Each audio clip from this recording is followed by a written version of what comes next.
Hello everybody. In my last video I spoke about radical P.B. Shelley by talking about his works such as The Necessity of Atheism, The Revolt of Islam, The Cenci, Prometheus Unbound, The Mask of Anarchy, England in 1819, Song to the Men of England. In this video I'll discuss why was he protesting so much? Why was he so revolutionary? What was he searching for? What this quest was all about? He has written a poem on his quest, and the name of the poem is Alastor, the Spirit of Solitude. Well, this is an autobiographical poem taken from Roman mythology. What does this word Alastor means? Well, this means evil genius. See, only a poet like Shelley, who was so radical and revolutionary, can give title like this: genius but evil. See, the kind of protest he's showing, the kind of radicalism is there in the very title itself. Well, this is about quest, but quest of what? Quest of ideal beauty. Okay, he's searching for ideal beauty. Now, uh, where does he go? The poet goes to mountain, Persia, Arabia, and Kashmir. Yes, Kashmir. The poet goes on voyage to mountain, Persia, Arabia, and Kashmir. A question was asked in 2013 September UGC net, that which poem has voyage motive. So this poem, Alastor, is about quest for ideal beauty. It is about exploration of the ideal in landscape. And later on, uh, this shows his quest for supernatural spirit. Well, Alastor represents Shelley's fascination with water. An interesting fact is that ultimately it led to his death.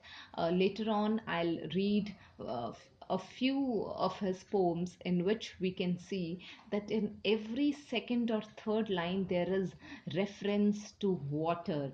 Okay, how much he was fascinated with water. We know that his first wife, Harriet Westbrook, drowned. Then Shelley also drowned.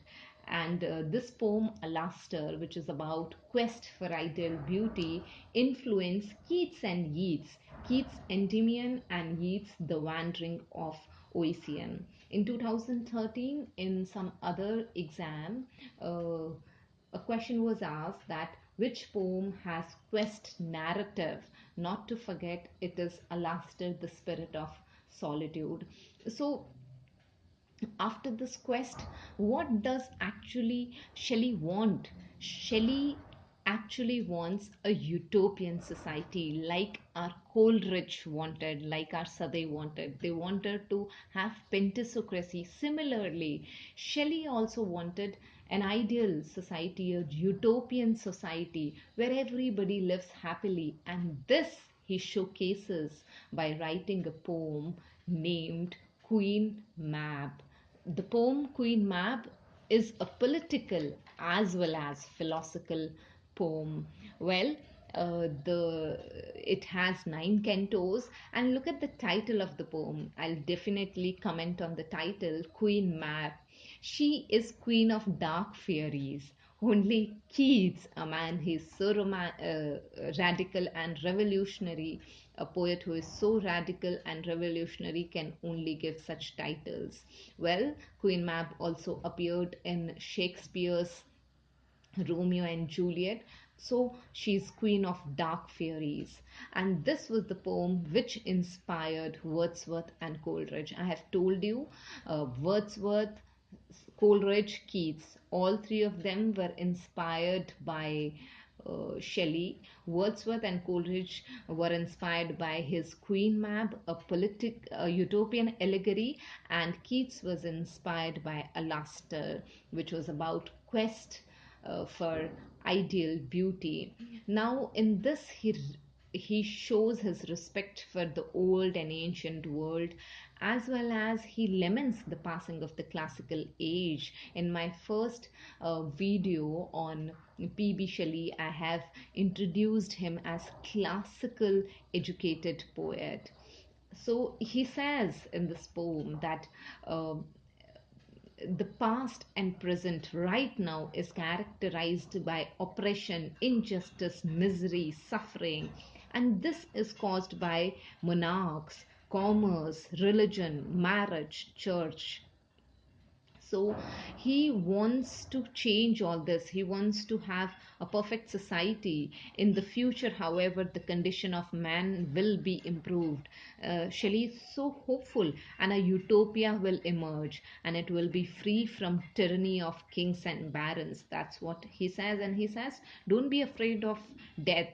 How Shelley can be afraid of death? A man who is so radical and revolutionary says death is not to be feared. The future offers the possibility of perfectibility. In future, we will definitely attain perfectibility. This is a very, very important poem, Queen Mab, which is about utopian world. It is a utopian allegory. We already know that Coleridge wanted to have utopian society through pentecracy. Now we should also remember that Shelley also wanted to have utopian society through writing. He has shown this through writing Queen Mab. It was written when he was in Ireland, and the way he has written for people of England, he has also written for people of Ireland. He has written this poem Queen Mab when he was in Ireland, as well as he has written one more poem, an address to the people of sorry, not a poem, a pamphlet, an address to the Irish people. And this pamphlet was written to repeal the Act of Union, and he wanted Catholic emancipation. So that's all for this video.